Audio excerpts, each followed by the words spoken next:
Merci Papa Michel.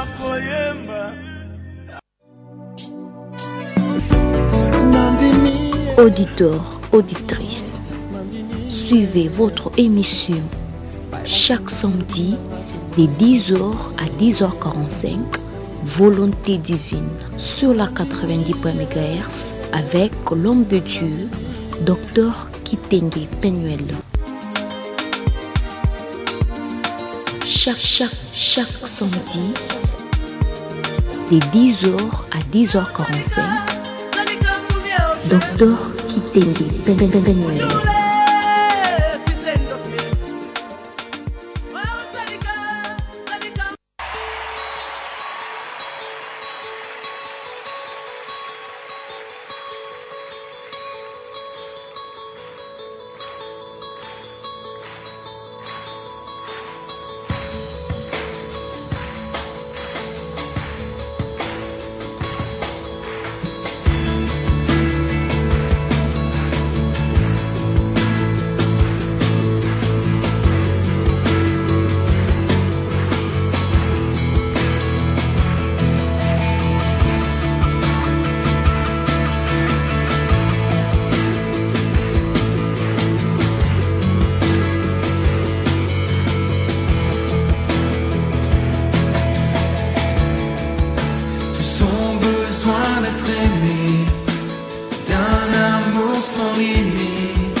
L'espoir des nations.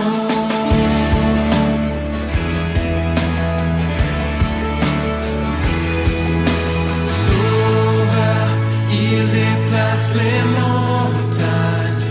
Mon Dieu sauve avec lui. Merci beaucoup, mesdames et messieurs, de nous suivre de partout. Vous êtes branchés à la radio. Créateur du salut. Nous remercions beaucoup. Jésus a vaincu la mort. Il a vaincu. Vous êtes dans l'émission intitulée Volonté divine. Et dans cette émission Volonté divine qui se passe sur Palmier à partir de 10h, vous êtes en train d'écouter votre bien-aimé, le docteur Penuel Kitenge, dans une émission intitulée Volonté divine. Dans cette émission, aujourd'hui, nous allons parler de la croissance spirituelle. Aujourd'hui, nous allons parler de la croissance spirituelle. La première question que nous allons aborder aujourd'hui, c'est pourquoi la croissance spirituelle? Pourquoi Dieu demande au peuple de Dieu de croître spirituellement? Et avant de commencer notre thème, j'aimerais remercier ceux qui nous ont permis, de près ou de loin, de contribuer à ce que l'émission d'aujourd'hui puisse se passer. Je remercie la technique de Maman Divine Pezo. Nous remercions beaucoup et nous disons que Dieu puisse bénir l'œuvre, puisse bénir sa vie.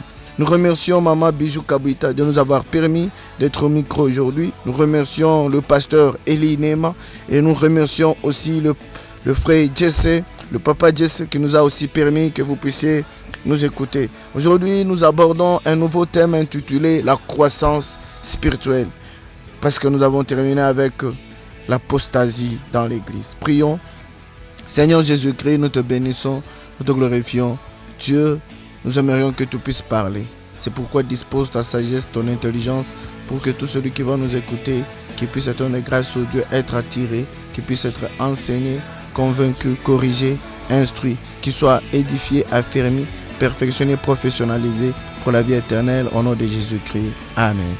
Oui, bien-aimés dans le Seigneur, nous disions, vous êtes dans l'émission intitulée Volonté divine. Celui qui est au micro, c'est votre bien-aimé Dr Penuel Kitenge. Si vous voulez nous joindre, vous pouvez nous appeler au 099 028 16 72. 099 028 16 72. Aujourd'hui, nous allons parler de la croissance spirituelle. Pourquoi nous allons parler de la croissance spirituelle? Pourquoi Dieu a besoin de la croissance spirituelle? Notre premier livre, nous sommes dans le livre de 1 Pierre, chapitre 2, verset 2. 1 Pierre, chapitre 2, verset 2. Écoutez ce que la Bible est en train de nous dire par rapport à la croissance spirituelle. La Bible déclare ceci. Désirez, comme des enfants nouveau-nés, le lait spirituel et pur, afin que par lui vous croissiez pour le salut. Afin que par lui vous croissiez pour le salut. Écoutez ce que la Bible est en train de nous dire. La Bible déclare ceci. Désirez comme des enfants nouveau-nés. Ici on est en train de parler de quelqu'un qui est né de nouveau, d'un croyant, d'un bon converti, d'un chrétien. On dit que mais ce n'est pas tout.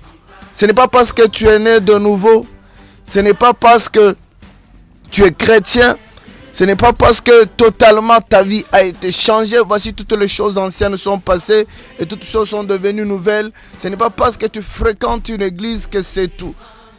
Pierre continue, il dit ceci. Étant enfant nouveau-né, étant quelqu'un qui marche dans la sainteté, désirez le lait spirituel et pur, afin que vous croissiez pour le salut. Croître pour le salut. Donc Dieu a besoin de la croissance spirituelle, parce que ceux qui atteignent la croissance spirituelle ont le salut. Mais ceux qui n'atteignent pas la croissance spirituelle n'ont pas le salut. Même si tu es né de nouveau, même si tu as été baptisé, même si tu fréquentes une église, tu as des responsabilités dans l'église, même si tu assumes des fonctions ecclésiastiques, même si tu as exercé un ministère, même si tu exerces un don. Mais Pierre est en train de dire, cela ne suffit pas. Il faut grandir parce que la croissance produit le salut. Si quelqu'un ne croit pas, il n'obtient pas le salut. Voici notre premier exemple que nous allons prendre dans la Bible pour nous faire comprendre. Nous sommes dans le livre de Matthieu chapitre 3, verset 10. Matthieu chapitre 3, verset 10. Nous allons nous faire comprendre pourquoi Dieu est en train de parler de la croissance spirituelle, que c'est important. Celui qui grandit spirituellement obtient la vie éternelle. Donc dans la vie chrétienne, il y a des étapes qu'il faut traverser.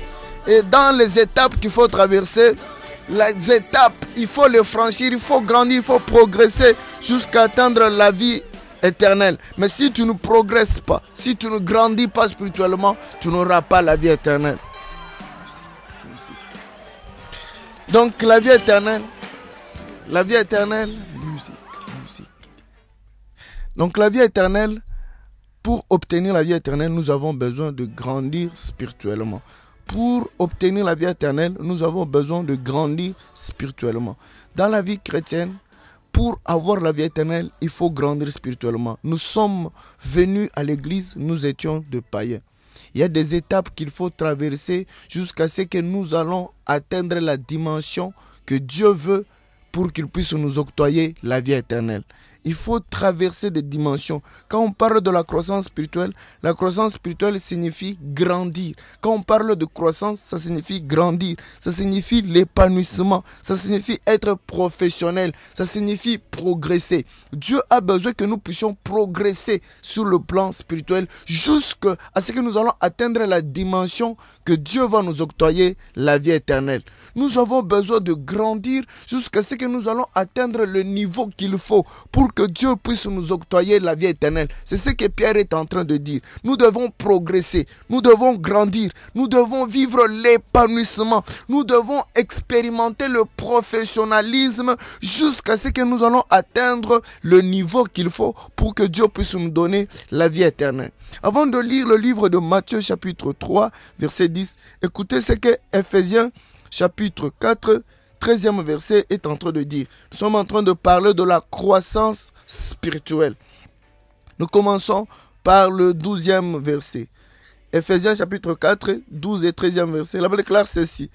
Pour le perfectionnement des saints en vue de l'œuvre de ministère et de l'édification du corps de Christ.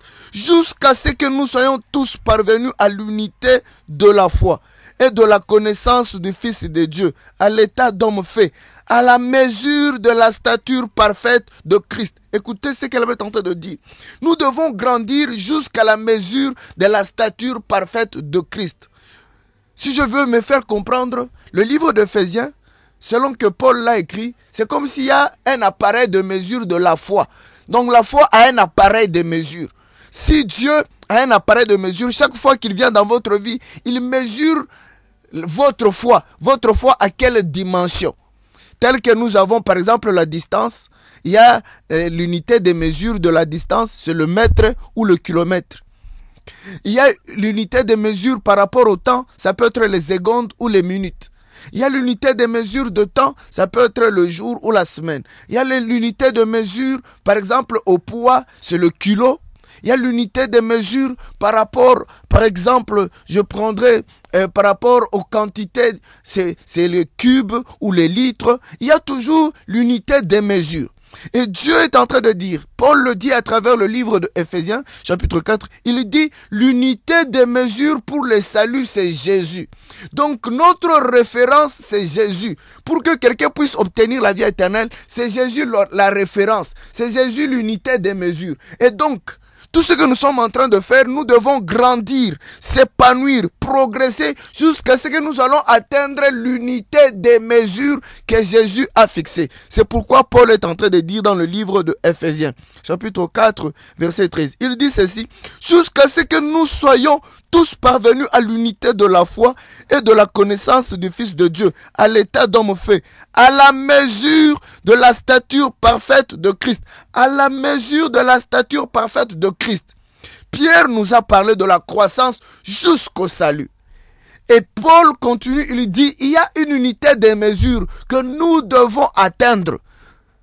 Si nous n'atteignons pas cette unité de mesure, nous n'aurons pas la vie éternelle. Même si nous sommes nés de nouveau, même si nous exerçons le ministère, même si nous exerçons des fonctions ministérielles, si nous n'atteignons pas cette unité de mesure, nous n'aurons pas la vie éternelle. C'est pourquoi Paul dit, même si vous êtes nés de nouveau, désirez comme des enfants le lait spirituel.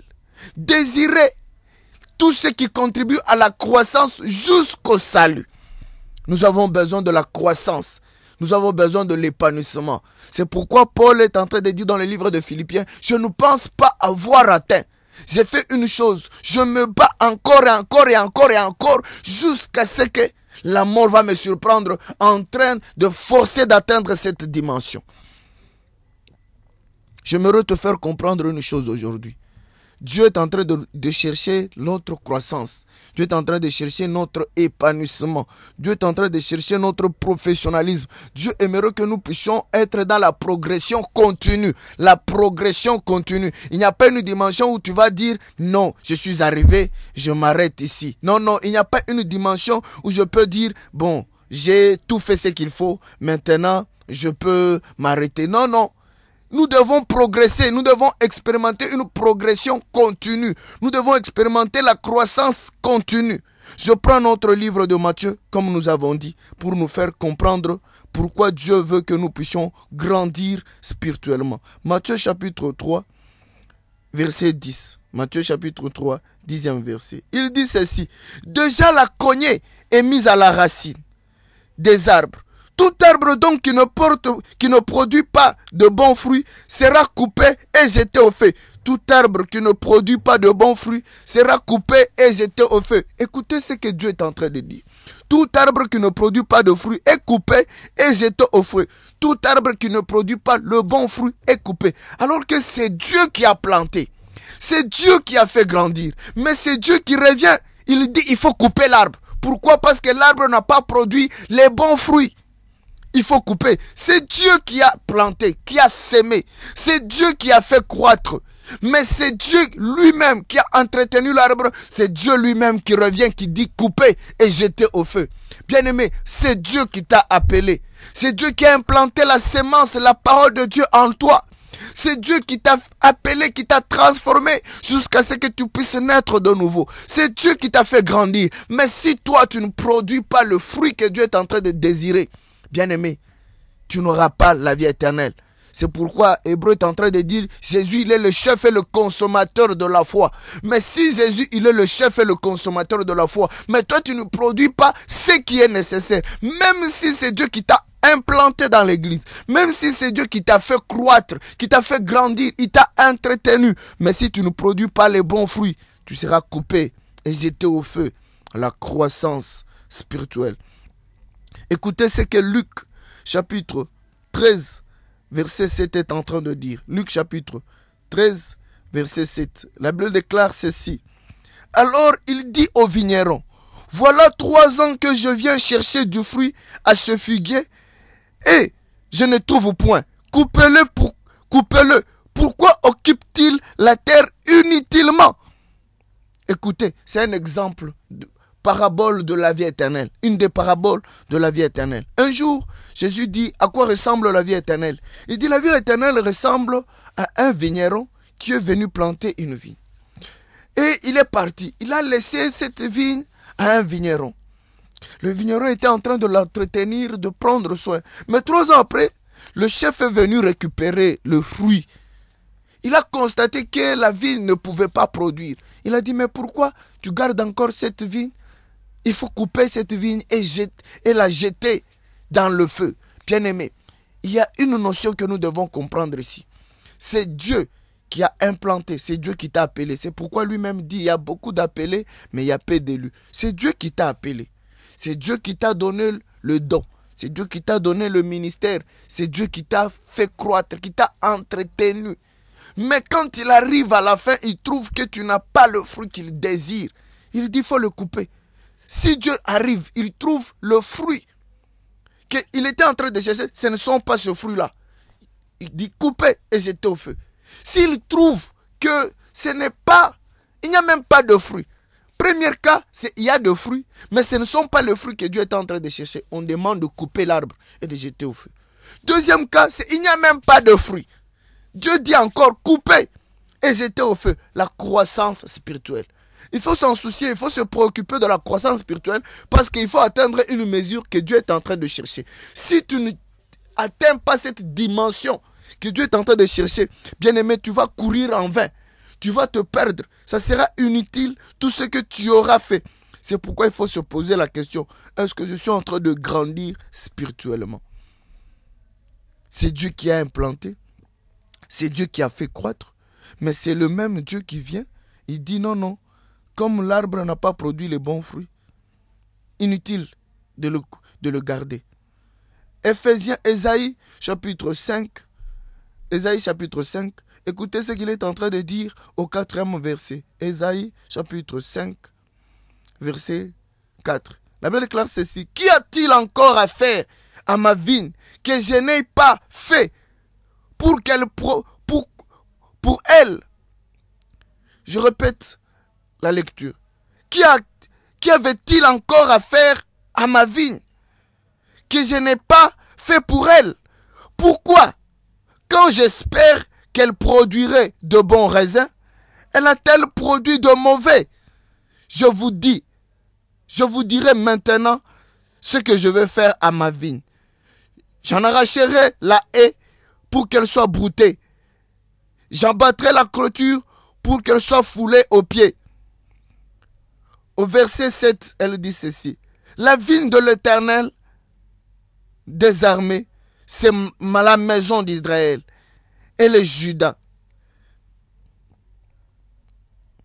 Écoutez bien aimé ce que Dieu est en train de dire. Vous êtes la vigne de Dieu. Vous étiez un olivier sauvage. Dieu vous a récupéré du monde païen. Vous étiez un olivier sauvage. Dieu vous a appelé du monde païen. Dieu vous a implanté dans l'église. Dieu a il a implanté la parole en vous. Cette parole a produit la foi. Cette foi a commencé à grandir. Vous avez commencé à abandonner les péchés. Vous avez commencé à abandonner les péchés jusqu'à ce que vous avez abandonné tout le péché. Vous vous êtes trouvé digne devant Dieu. Vous êtes né de nouveau. Vous avez commencé à grandir, à grandir.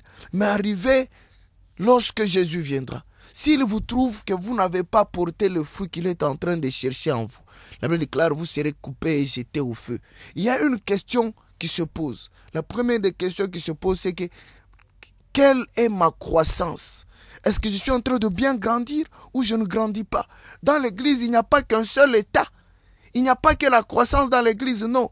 Dans l'église, on peut avoir la décroissance. Ça signifie au lieu de progresser, on est en train de décélérer. On recule au lieu de progresser. On recule. On n'est même pas sur le point zéro. On est en train de descendre dans les moins.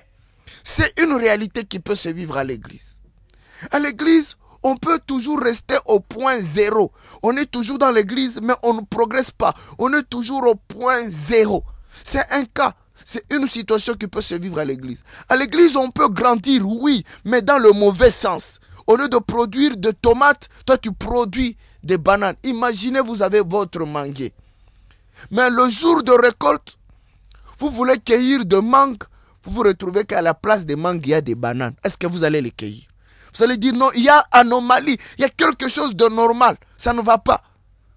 Moi, j'ai planté de mangues, mais je recueille des bananes. Non, il y a quelque chose qui ne va pas. Il y a de l'anomalie. C'est hybride. À l'église, il y a des gens qui sont hybrides. Ça signifie mal formés. Leur croissance n'est pas une bonne croissance. Ils croient. Les personnes sont en train de croître, mais dans le mauvais sens. C'est le troisième cas qui peut se vivre à l'église. À l'église, on peut croître, mais sans produire de fruits. C'est un cas qui peut se vivre à l'église. Et le cinquième cas, c'est le cas où quelqu'un croit et produit de fruits. Sur les 5 cas, sur les 5 situations, les 5 états, il faut se poser la question. Moi, je suis dans quelle position? Je suis en train de croître. Je suis en train de vivre la décélération dans ma vie.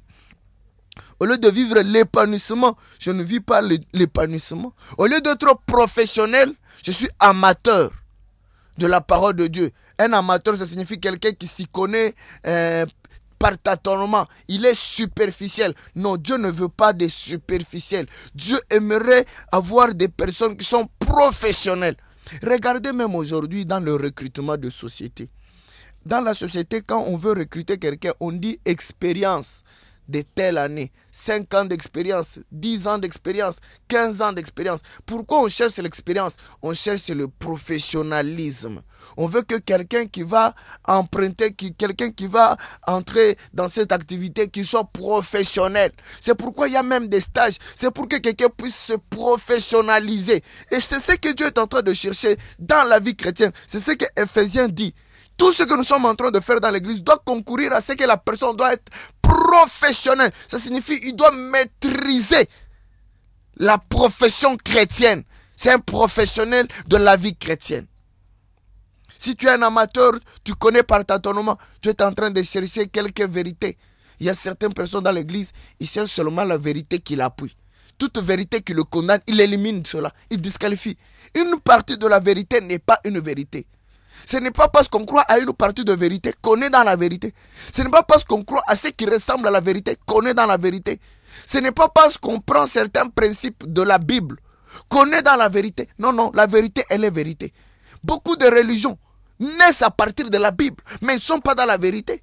Beaucoup de religions appliquent certains principes bibliques, mais ils ne sont pas dans la vérité. La vérité, c'est quand on applique toute la vérité. C'est pourquoi Jésus a dit, même dans l'Ancien Testament, on le dit, si tu brises seulement un des commandements, tu as brisé tous les commandements. Soit tu es dans les 10 commandements, soit tu ne l'es pas. La même chose. Soit tu es dans la totalité de vérité, soit tu ne l'es pas dans la totalité de vérité.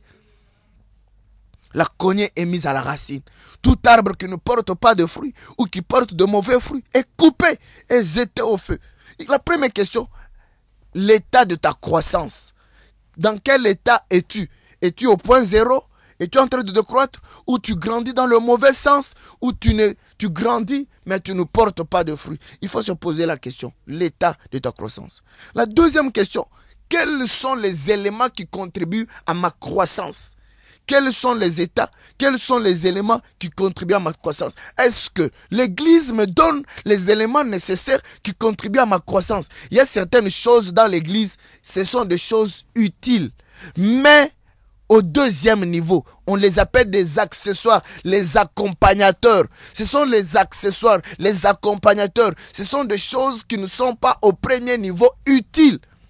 Tout est utile, mais il y a des utiles au premier niveau. C'est comme on dit en français, tout est important, mais il y a ce qui est urgent. Tout est important, mais il y a ce qui est urgent, très important. Il y a l'hiérarchisation des choses qui sont importantes. Il y a même vous, quand vous avez l'argent, tout est utile, mais est-ce que vous achetez tout? Vous n'achetez pas tout, même pour la ration. Vous n'allez pas parce que vous avez besoin de tomates, vous n'allez pas acheter 2 sacs de tomates et un seau de farine. Non, La tomate, c'est quelque chose de bien. Mais il faut avoir d'abord la farine. La farine est très importante. Il faut avoir par exemple le thomson ou je ne sais pas, les tilapia. C'est important. Mais les épices là, les tomates, les matungulu, tout ça, ça vient au deuxième niveau. La même chose à l'église. Il y a des choses qui contribuent à la croissance spirituelle. Des choses qui donnent l'énergie, l'épanouissement de la vie chrétienne de l'homme pour que l'homme puisse atteindre le niveau qu'il faut. Mais il y a des choses qui viennent accompagner. Prenons le cas. Premier exemple pour faire voir. Quand Jésus a laissé l'église, il y avait trois activités importantes à l'église. Première activité, c'était la parole de Dieu. Dans la première église, l'église primitive, on était en train d'étudier la parole de Dieu du matin jusqu'au soir. On pouvait faire 12 heures du temps en train d'étudier la parole de Dieu. 12 heures du temps. Vous allez vous rappeler un jour que Paul était en train d'enseigner au point qu'il faisait nuit. Un de celui qui était là-bas, qui était aux fenêtres, il écoutait, il était en train de somnoler, il est tombé. Pourquoi? Parce qu'ils étudiaient depuis le matin jusqu'au soir. C'était une activité importante. Regardez maintenant l'église aujourd'hui. L'activité importante. Est-ce qu'à l'église aujourd'hui, nous avons des activités importantes à ce niveau-là? Si vous regardez le nombre de heures que les gens sont en train de prendre à l'église aujourd'hui, vous allez vous poser beaucoup de questions. Vous allez vous étonner de temps que les gens prennent à l'église aujourd'hui juste pour chanter. Juste pour faire les œuvres de démonstration, les délivrances. Prenons par des petits calculs. Regardez, à l'église, nous utilisons moins de 1% de temps que la personne fait à l'église. Moins de 1% pour le message. Moins de 1%.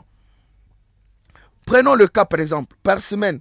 Nous avons, toute une semaine, nous avons 168 heures par semaine.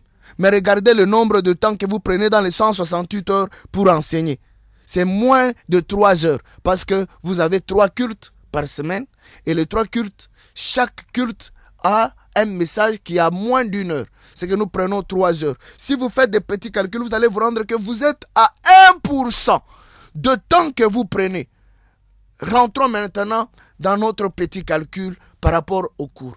Regardez les élèves, comment est-ce qu'ils étudient les cours, les élèves. Les cours qui sont plus importants, on leur donne beaucoup de temps. Les cours qui sont moins importants, on leur donne moins de temps. Le cours par exemple de religion, ça peut être 1 heure par semaine. Mais le cours de mathématiques, le cours de français, ça peut atteindre 12 heures du temps par semaine. Vous avez par exemple 4 heures ici, 3 heures là-bas. Ça peut atteindre même à 12 heures du temps par semaine. Mais par rapport à 1 heure de religion ou de morale ou de physique, c'est par rapport aux intérêts. On ne cherche plus à former quelqu'un en mathématiques, en français, qu'en religion, en morale ou en physique. Je parle de physique, je parle de gymnastique. C'est 1 heure du temps peut-être par semaine. On commence avec gymnastique le mercredi. C'est ça qui est important. On donne beaucoup de temps à ce qui est important. C'est ce que l'église devait faire. On devait donner des choses qui sont importantes à l'église pour la croissance. Mais aujourd'hui, regardez le nombre de cantiques. Regardez le nombre de démonstrations de puissance. Et comment voulez-vous qu'une église pareille puisse grandir? Comment voulez-vous qu'une église pareille puisse amener les gens dans la vie éternelle? C'est pourquoi beaucoup de gens qui sont dans l'église vont pleurer le jour où Jésus-Christ viendra. Ce ne sont pas les gens qui sont dans la vie païenne qui vont pleurer. Non, les gens qui sont dans la vie païenne savent qu'ils auront un enfer. Parce que j'ai vu quelqu'un qui dit, moi je suis un pécheur, moi je reconnais que j'irai en enfer. Je n'ai même pas besoin de la vie éternelle. J'ai vu quelqu'un pareil. Mais il y a des gens qui sont dans l'église, ils pensent, ils croient qu'ils iront dans la vie éternelle. Mais ils ne grandissent pas. La question c'est grandir. Est-ce que tu grandis? Est-ce que tu es en face des choses qui contribuent à ta croissance spirituelle? Si tu n'es pas en face des choses qui contribuent à ta croissance spirituelle, mais pourquoi tu restes dans cette position? Tu seras comme l'état de cet arbre. La cognée est mise à la racine. Tout arbre qui ne porte pas de fruits est coupé et jeté au feu. Je prends un deuxième exemple. C'est l'exemple de vierge. Écoutez l'exemple de vierge. Quand on parle on parle de 10 vierges. Ces vierges-là se sont préparées au retour de Jésus-Christ. Tellement qu'elles se sont préparées qu'à un moment donné, les 5 ont constaté qu'elles n'avaient pas de l'huile. elles sont sorties pour chercher de lui. On les appelle les 5 folles. Pourquoi? Elles ne se sont pas préparées. Ce sont de vierges. Quand on parle d'une église vierge, ça signifie c'est une église qui ne s'est pas prostituée avec la fausse doctrine. C'est une église où on prêche la bonne doctrine. On prêche la doctrine de Jésus. C'est une église où il n'y a pas de magie, il n'y a pas de caïcari, il n'y a rien de démoniaque. C'est une église où on prêche la bonne parole. Mais cette église n'a pas été préparée au retour de Jésus-Christ. C'est ça. C'est la leçon qu'on doit retenir sur les 10 vierges. Les 5 folles, on les appelle folles parce qu'elles ne se sont pas préparées. Elles se sont préparées, oui, mais pas aux choses essentielles, pas au retour de Jésus-Christ. Elles ont compris tout ce qui était... Elles ont compris les notions de l'église, oui, mais pas les notions qui amènent la personne au salut. Au salut. Grandissez jusqu'à atteindre la croissance spirituelle. Les 10 vierges n'ont pas atteint ce qu'il fallait atteindre. La cognée est mise à la racine. Je prends l'exemple du semeur, Matthieu chapitre 13, verset 3. Cet exemple, nous trouvons aussi le même exemple dans le livre de Luc chapitre 8, verset 5. Et au 12e verset, on est en train d'expliquer. On donne 3 cas de personnes qui sont à l'église. 3 cas. Premier cas, ce sont des personnes, la semence tombe. C'est comme si elles sont au bord de la route. Les oiseaux viennent récupérer. Deuxième cas, c'est la semence qui tombe sur les épines. Troisième cas, c'est la semence qui tombe sur le rocher. Et quatrième cas, c'est la semence qui tombe sur la bonne terre. Est-ce que vous pensez qu'un semeur expérimenté peut aller sur la route asphaltée, sur la route où les gens sont en train de passer et s'aimer là-bas? Est-ce que quelqu'un peut faire ça? Quelqu'un peut aller sur la route et s'aimer? Non. C'est que la personne considère que cet homme est en train d'écouter la parole de Dieu. Vous êtes en train d'écouter la parole de Dieu, mais vous ne donnez pas accès à ce que la parole de Dieu entre en vous. Ce premier cas, c'est que la personne est à l'église, mais la personne est en train de vivre comme il le veut. Il est dans une situation de position 0. Il ne grandit pas. Il ne dégraisse, il n'accélère pas. Il est dans une position de 0. Tel qu'il est venu à l'église, même 10 ans après, il reste la même personne, avec les mêmes convictions. La parole ne fait rien dans sa vie. Il écoute, ça entre à gauche et ça sort à droite. S'il fumait, il continue à fumer. S'il buvait, il continue à boire. S'il avait 2 femmes, il continue à garder. S'il était prostitué, il continue à se prostituer. S'il injuriait, il continue à injurier. Rien ne change dans sa vie. Cet homme, même s'il reste 100 ans à l'église, il n'y aura pas la vie éternelle chez lui. C'est ce que Matthieu 13 ou Luc 8 est en train de nous dire dans la parabole du semeur. Deuxième cas, c'est quelqu'un, la semence est tombée sur les épines. C'est quelqu'un qui a reçu la parole de Dieu. Il a reçu la parole de Dieu. Mais les désirs de ce monde, le souci de ce monde l'ont emporté sur la parole de Dieu. C'est quelqu'un qui est même né de nouveau. Mais devant les épreuves, il ne sait pas résister. Devant les situations difficiles, il ne sait pas mettre en pratique la parole de Dieu qu'il a écoutée. Il finit par tomber. Si vous tombez dans cette situation, bien-aimé, il n'y a rien pour vous. La parole de Dieu est étouffée par le souci et la richesse de ce monde. Vous écoutez la parole de Dieu. Ce n'est pas parce qu'on écoute la parole de Dieu, bien-aimé, que nous irons au ciel. Le juste, ce n'est pas celui qui écoute la parole de Dieu. Le juste, ce n'est pas celui qui se trouve dans une église où on prêche la bonne parole. Le juste, c'est celui qui grandit, qui s'épanouit. Le juste, c'est celui qui devient professionnel de la parole de Dieu. Tel que le pasteur est professionnel, c'est comme ça que toute l'église doit se retrouver. Donc si le pasteur est absent, on ne peut pas s'inquiéter. Parce que tout le monde peut faire ce que le pasteur fait. Tout le monde peut enseigner de la même manière. C'est ce que la Bible nous enseigne. Les activités de l'église, des choses qui étaient importantes à l'église, la parole de Dieu, la nourriture. C'est pourquoi Jésus lui-même dit, l'homme ne vivra pas de pain seulement, mais de toute parole. L'homme ne vivra pas de pain seulement, mais de toute parole. La parole de Dieu, c'est une nourriture qui nous permet. Aujourd'hui, il y a des gens qui ne comprennent même pas qui est Jésus.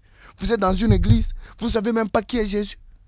Vous ne savez même pas qui est Dieu, qui est le Saint-Esprit, quelle est la responsabilité, quelles sont les conséquences du péché. Il y a des gens qui sont à l'église qui ne comprennent même pas comment est-ce que, après le retour de Jésus, les événements, comment est-ce que ça s'avance, les événements, comment est-ce que ça va s'échelonner. Il y a des gens qui sont à l'église, ils ne savent même pas, est-ce que nous allons passer par le jugement ou n'allons pas passer par le jugement. Des amateurs. La cognée est mise à la racine. Tout arbre qui ne porte pas de fruits est coupé et jeté au feu. Deuxième cas, ce sont la semence qui est tombée sur le roc. La Bible déclare ceci, c'est quelqu'un qui reçoit la parole de Dieu avec joie, mais il ne grandit pas. Il succombe aux premières tentations. Il a croissance spirituelle. La croissance. Regardez même, dans la Bible, il y a 6 cas qui nous expliquent la croissance spirituelle. 6 cas. Vous savez, la personne, nous sommes composés de 3 parties. Et Dieu s'intéresse plus à la personne extérieure. Dieu s'intéresse plus à la personne intérieure qu'à la personne extérieure. Et la personne intérieure, pour expliquer sa croissance spirituelle, Dieu a pris 6 cas précis pour nous expliquer. La première des choses, Dieu prend l'exemple de l'arbre pour nous expliquer la croissance spirituelle. Tel que l'arbre grandit, Dieu nous explique comment est-ce que nous devons grandir jusqu'à porter de fruits. Deuxième cas, Dieu prend l'exemple de l'animal. Il nous dit, vous êtes des brebis, vous êtes autour il parle de loups ravisseurs, il parle, nous sommes des agneaux. Plusieurs exemples pour nous faire voir que tel que l'animal grandit, vous devez comprendre que vous, c'est comme ça, que vous aussi, vous devez grandir. C'est pourquoi il dit, je vous envoie comme des brebis au milieu de loups. Il prend plusieurs exemples pour nous faire expliquer, pour nous faire comprendre. Troisième exemple, il prend notre croissance spirituelle. Notre croissance spirituelle, il prend l'exemple de notre croissance physique. Pour nous faire comprendre de quoi il s'agit de la croissance, pourquoi l'homme doit grandir. Quatrième exemple, il prend comment nous construisons l'édifice. C'est pourquoi il nous appelle, ne savez pas que vous êtes le temple de Dieu. C'est pourquoi il dit même dans le livre d'Apocalypse, il dit, je suis à la porte, je frappe. Si quelqu'un entend ma voix, il prend l'exemple de l'édifice, de la maison. Comment est-ce qu'on grandit? Comment est-ce qu'on construit l'édifice? Il dit, c'est comme ça que nous devons aussi construire notre vie pour que Jésus puisse venir y habiter. Jésus ne viendra pas habiter dans une maison non achevée. Il faut achever. Cinquième exemple, il prend l'éducation, les disciples. C'est pourquoi on nous appelait toujours des disciples. Les disciples n'avaient pas la même dimension. Les apôtres étaient aussi des disciples, mais ils n'avaient pas la même dimension que les autres disciples. Les disciples avaient des niveaux différents. Il y avait 3 niveaux de disciples. Il prend cinquième exemple, c'est l'exemple de champ. Tel que nous aménageons le champ avant d'implanter, c'est comme ça que Dieu considère la croissance spirituelle. Il y a plusieurs exemples que Dieu donne pour nous faire voir de la croissance spirituelle. Il dit c'est quelqu'un qui entend la parole de Dieu avec joie, mais qui succombe devant les tentations. C'est le troisième exemple. Et quatrième exemple, il prend l'exemple de celui qui entend la parole de Dieu et qui produit le fruit, les bons fruits.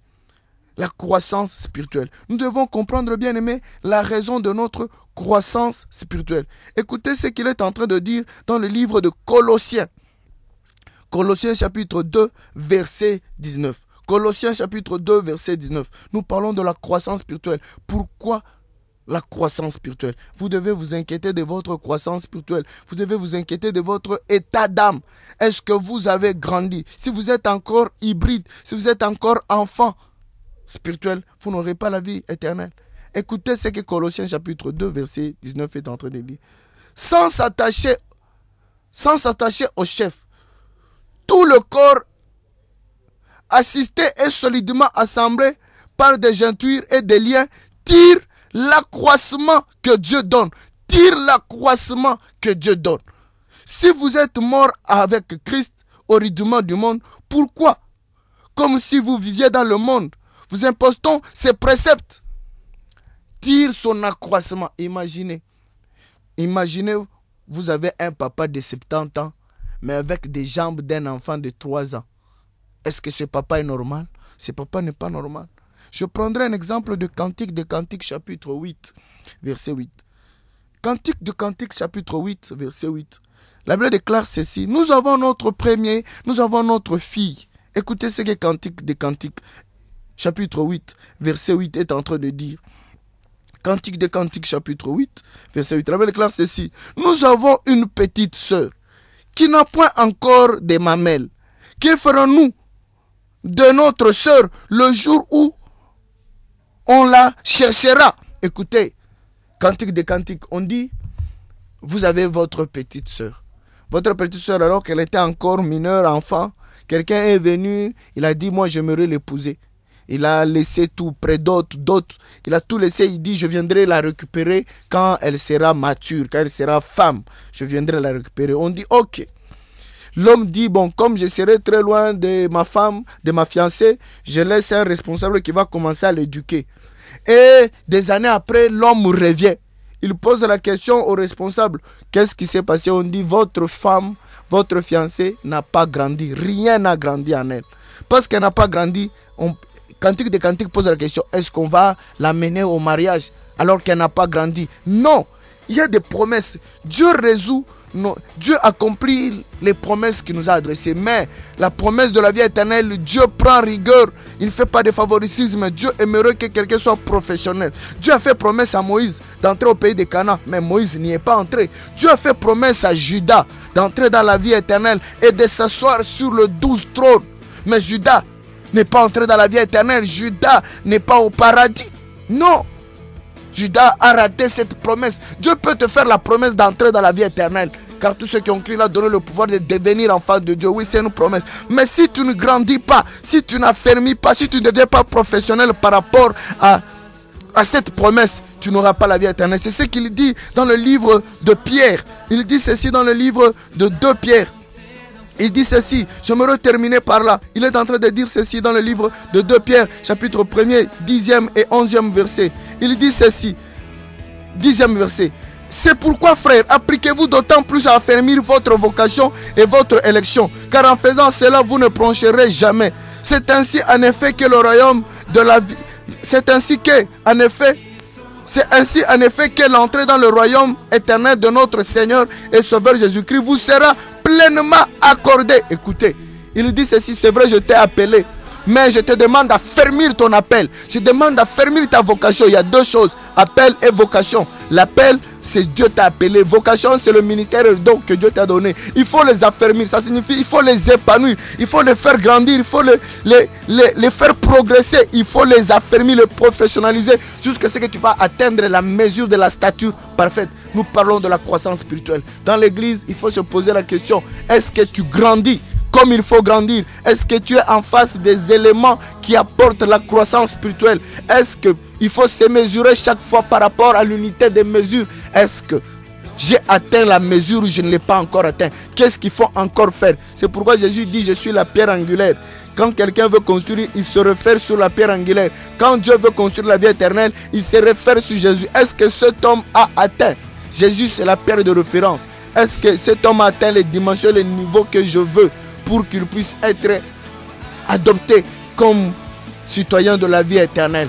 Comprenons, bien-aimés, nous sommes en train de parler de la croissance spirituelle. Pourquoi la croissance spirituelle? Parce que les gens qui n'atteignent pas la dimension de la stature parfaite selon Jésus-Christ, ils ne vont pas hériter la vie éternelle. Tu peux être à l'église et tout faire, mais si tu n'atteins pas la dimension que Jésus est en train de chercher, tu n'auras pas la vie éternelle. Plusieurs exemples dans la Bible, la cognée mise à la racine, la vigne, le semeur. Il y a plusieurs exemples dans la Bible que Dieu démontre. Maintenant, c'est à toi de te poser la question. Est-ce que tu grandis? Tu es en face des choses qui te procurent la croissance? Comment est-ce que tu grandis? Si tu as répondu à ces 3 questions, très bien, que Dieu te bénisse. Mais si tu ne grandis pas, si tu n'es pas en présence des choses qui procurent la croissance spirituelle, et si ta croissance n'est pas agréable, remets-toi dans une bonne position, parce que si Jésus venait aujourd'hui, tu n'auras pas la vie éternelle. Que Dieu te bénisse. Vous étiez dans l'émission intitulée Volonté divine, et celui qui était au micro, c'est votre bien-aimé Dr Peniel Kitenge. Je remercie Maman Divine Pezo. Je remercie Dieu dit que Dieu puisse bénir tous ceux qui nous ont permis que vous puissiez nous écouter. Maman Divine Pezo, Maman Bijou Kabuita, Pasteur Elinema, Papa Jesse. J'ai dit à toutes les personnes que Dieu puisse vous bénir. Vous qui nous avez écoutés, que Dieu puisse vous bénir et que Dieu puisse vous parler encore plus sur votre croissance spirituelle pour que vous ne puissiez pas pleurer comme la Bible déclare. Je ne vous ai jamais connu ouvrier de l'iniquité. Que Dieu ne puisse pas dire ce jour-là de telles choses. La Bible déclare ceci dans le livre de Jean 17:3. La vie éternelle, c'est qu'il te connaisse, toi Dieu. Si tu ne connais pas encore qui est Dieu, tu n'as pas la vie éternelle en toi. Croire, c'est incarner Jésus-Christ en tout point. Le verbe croire signifie incarner Jésus-Christ en tout point. Que Dieu te bénisse. Si vous voulez nous joindre... Si vous voulez nous joindre, appelez-nous au 099 028 16 72. 099 028 16 72. Prions. Jésus-Christ, nous te bénissons. Bénis tous ceux qui nous ont permis que le message puisse être annoncé. Bénis et donne grâce à tous ceux qui nous ont écoutés. Seigneur, enseigne-nous sur la croissance spirituelle pour que nous ne soyons pas surpris les jours que tu viendras, mais que nous soyons conséquents, que nous ne soyons pas comme les 10 vierges folles, mais que nous soyons comme les 10 vierges, comme les 5 vierges sages. Au nom de Jésus-Christ. Amen. Jésus a vaincu la